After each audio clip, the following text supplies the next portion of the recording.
Banyakan orang ngelihat apa namanya dai bicara di gereja atau masuk ke tempat peribadatan umat lain, ribut panas. Ntar dulu, lihat sebelum kita marah, kita benar gak marah di tempatnya gitu. Hukum bagaimana, membolehkan atau tidak? Cari tahu. Kalau memang hukum tidak membolehkan, silahkan marah. Tapi kalau hukum membolehkan, ada dengan aturan-aturannya, apalagi yang mau kita ributin?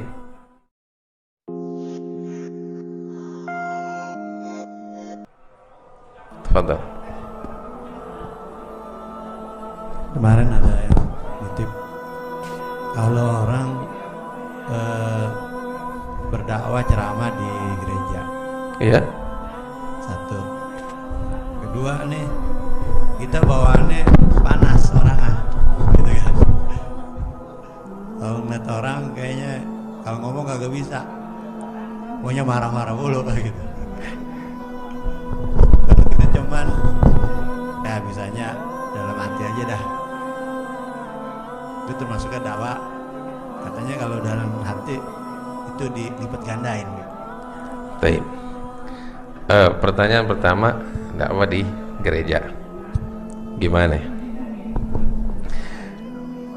Ini kembali kepada hukum fikih. Boleh gak kita masuk gereja? Sebelum kita ngomong kita boleh gak masuk gereja, tanya, dia boleh gak masuk masjid kita? Biar ente tahu ya, dalam hukum itu disebut bahwasanya orang non muslim mau masuk masjid itu dibolehkan atas izin dari seorang muslim, sekalipun izin hanya dari seorang muslim. Nggak harus dari ketua masjid, nggak harus dari, hanya ada yang menjamin satu orang, siapapun dari seorang muslim ada jaminan, tafadhal, nggak dilarang. Dan inilah yang dahulu terjadi di masa Nabi Muhammad SAW. Orang-orang kafir dari Mekah datang ketemu Nabi di masjid. Waktu mereka datang ke Madinah, datang ketemu Nabi di masjid. Bahkan lebih dari itu, rombongan dari Nasara ya datang menghadap kepada Rasulullah SAW, disambut oleh Nabi Muhammad di masjid. Dan di dalam suatu riwayat disebutkan bahwasanya masuk waktu sholatnya mereka diizinkan oleh Rasulullah untuk sholat ya di pojokan masjid. Baik, jelas?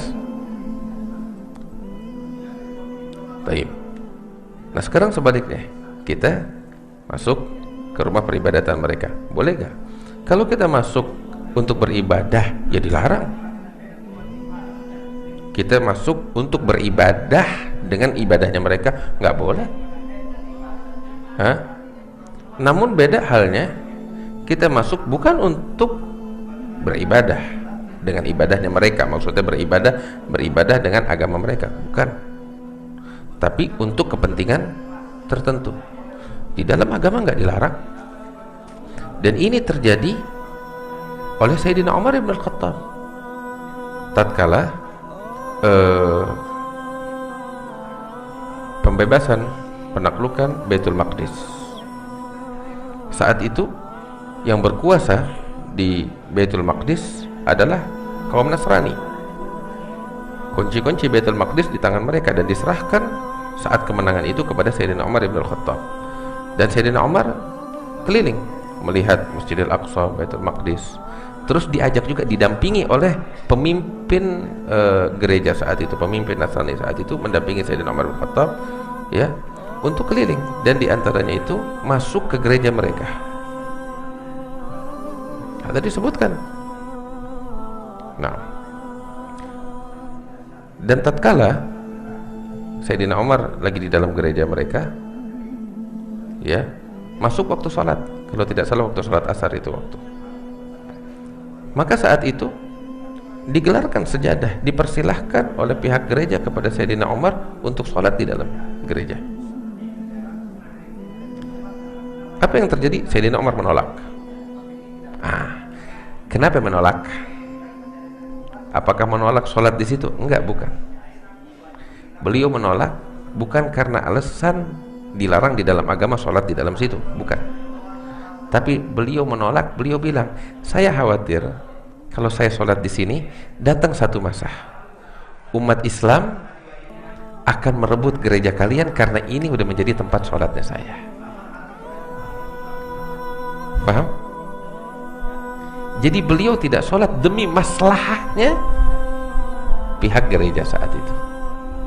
Nggak sholat di situ, beliau pindah ke tempat lain, dan tempat itu sekarang jadi tempatnya Sayyidina Umar, dibangun masjid. Tapi gereja itu Sayyidina Umar tidak mau sholat itu demi kepentingan pihak gereja itu, supaya di satu masa nggak diklaim oleh umat Islam bahwa itu tempat sholatnya Umar hingga digusur tuh gereja. Ingat? Paham? Baik. Dari sini kita udah paham bagaimana. Ya orang yang mau masuk gereja untuk menyembah selain Allah ya dilarang. Tapi kalau untuk kepentingan yang lain nggak dilarang. Nggak dilarang sama sekali. Baik. Ada sedikit ingin saya sampaikan satu kisah. Ya. Ini mungkin kalau bicara hukum sama bahasan tadi udah selesai. Ini sedikit agak bukan melenceng sih, ada kaitannya juga. Kisah kakek saya Habib Salim bin Jendan. Habib Salim dakwah di daerah Sulawesi sampai 3-4 tahun dia tetap di sana. Di antaranya masuk ke daerah Bunaken, dia dirikan masjid di situ dan seterusnya. Masuk di daerah Sulawesi pelosoknya. Satu kali dia bikin, artinya masyarakat situ bikin acara besar, minta Habib Salim ceramah. Kebetulan di masjid agungnya, di masjid besarnya. Nah ini masjid bersebelahan sama gereja. Habib bicara di masjid, bicara tentang apa tahu? Sayyidatuna Maryam binti Imran, kisah kelahiran Nabi Isa sesuai versinya Al-Quran. Ya kita tahu kisahnya sangat indah sekali. Ya kita tahu sangat indah sekali kisah kelahiran Nabi Isa yang diceritakan oleh Allah dalam Al-Quran. Usai acara, Habib keluar dari masjid. Begitu keluar, dihadang sama pihak gereja. Yang sama Habib semuanya udah pasang badan. Habib bilang, tenang, dulu ada apa nih, kita lihat dulu ada apa. Samperin sama Habib. Pihak gereja bilang sama Habib, Habib, tadi Habib bicara begini cerita. Iya, kenapa? Habib, kita dari pihak gereja pengen minta Habib bicara hal yang sama di gerejanya kita. Ini orang-orang kita nggak pernah dengar kisah kelahiran Maryam binti Imran, kelahirannya Isa sebagaimana yang Habib sampaikan. Besoknya dibikinin di acara di dalam gereja. Terus hidayat di tangan Allah. Tugas kita nyampein. Dia mau masuk Islam, dia nggak mau masuk Islam, itu bukan hak kita. Tapi tugas kita risalah yang benar sampai kepada mereka atas permintaan dari mereka. Apalagi yang mau kita permasalahkan, ya kan? Makanya kita kembali kepada bahasan Syekhul Butik berapa hari yang lalu. Ingat gak di awal permulaan kita bilang syarat dalam berdakwah yang harus dipenuhi. Yang pertama, seorang dai punya Islam sejati. Sebab kita punya kaidah faqidu syai' la yu'ti. Bagaimana seorang yang nggak punya Islam sejati terus dia mau ngasih? Bagaimana? Itu satu. Yang kedua, syarat kedua, bahwasanya Islam sejati harus tersebar di barisan umat Islam, ya, secara merata. Dan yang ketiga, di dalam gerakan dakwah, seorang dai harus memahami betul hukum-hukum Allah di dalam yang berkaitan dengan dakwah, sehingga dia berdakwah bukan atas gerakan dakwah yang dia lakukan, bukan atas dorongan gairah semata, tapi juga dengan aturan hukum. Paham? Baik. Nah, kita kembali nih bahasan ini nih, ya. Banyakan orang ngelihat dai bicara di gereja atau masuk ke tempat peribadatan umat lain, ribut, panas.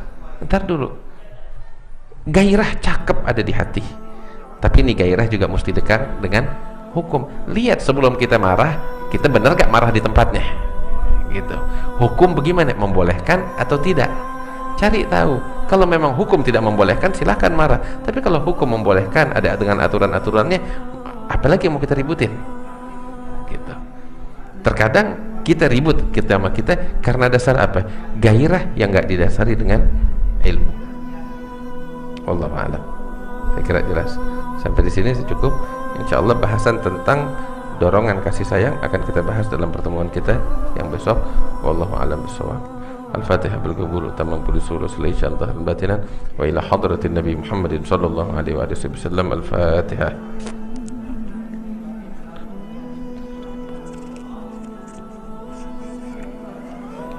Suratul ladzina an'amta 'alaihim ghairil maghdubi 'alaihim. Rabbana taqabbal minna innaka antas samiul 'alim wa tub 'alaina innaka antat tawwabur rahim. Sallallahu alaihi wasallam Muhammad wa alihi wasallam. Alhamdulillah.